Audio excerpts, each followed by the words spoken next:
some of the things I did the background research. I worked on the HMI and designing it and implementing it, and then I did the work on the final implementation. My name's Jake, I'm a mechanical engineer.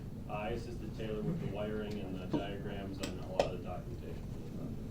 And I'm Quincy Wagner, mechanical engineer. I worked on the controls and also finished up the HMI.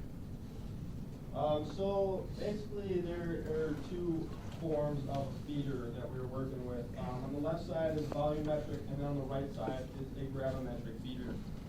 There are four main components to these feeders: the hopper, the motor, the auger, and then the feed controller. The hopper kind of funnels the pellets down into the auger, the motor spins the auger, and then the auger pushes the pellets through to the extruder throat. Now that is not in our scope, we were just in the feeding process. One difference that these feeders have is the load cell, and the load cell connects to the feeder controller. Now the load cell kind of determines the weight that is being lost. So as pellets come out, that load cell will then read a weights loss, and then from there we can calculate the mass flow rate, which gets put through the feed controller and then back into the motor so that the motor actually turns at a variable drive. One purpose of this was to get rid of air bubbles in the extrudant. So as the volumetric pellets come out, if the mass flow rate is not the same, then the pellets will kind of create air bubbles while the screw is pushing in through a die. Now the gravimetric would kind of help that by keeping a steady mass flow rate so that those air bubbles don't exist, and then you get a more solid filament. So the scope of our project, we were given a volumetric feeder that was already in the plastics lab, and the idea was to be able to edit it and change it to be able to run it as a gravimetric feeder. The original design requirement or requirement that we're looking for was a 0.6 grams per second feed rate to come out of the extruder.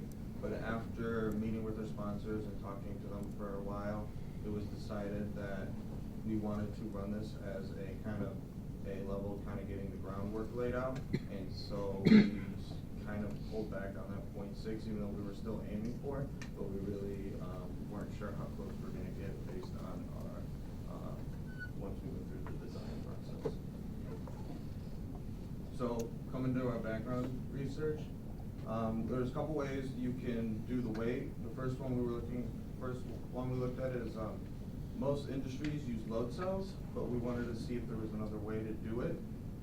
So first thing we looked at is hydraulics. So one of the ways we were looking at is measuring PSI as a way to measure weight. Four pipes for hydraulics that would go around the outside, measure PSI. But then we came to the same conclusion that we weren't sure with the load cells about getting it being accurate enough, and that would take a considerable amount of effort, and we weren't sure if it would work, so we decided to scrap that. And then a mass flow meter, which would sit on the outside and measure the mass flow. But as soon as we looked up the prices on what a mass flow meter would cost, that was pretty immediately thrown out because of how high the cost was. And then when it came to load cells, there's a couple ways we could do it. We could either buy our own load cells, buy brand new load cells that would have extremely high accuracy, or we could use the load cell that was given to us by the plastics lab. The plastics lab had a load cell that didn't really have the accuracy that we were looking for, but it was free, so that's always a bonus. And that was kind of when it was decided that we would use the free load cell that the plastics lab gave us and make it as like and try laying down the groundwork for the project. And so future projects, if they wanted to upgrade the load cell, it would just increase the accuracy of what we were doing. Some design decisions that we made, basically we got a volumetric feeder from the plastics lab. From there we had to figure out if our PLC would be able to control that motor by inputting voltage into that feeder controller. We were also given a scale and indicator. We had a lot of problems with this because the scale could only measure in grams, and we're trying to get a mass flow rate in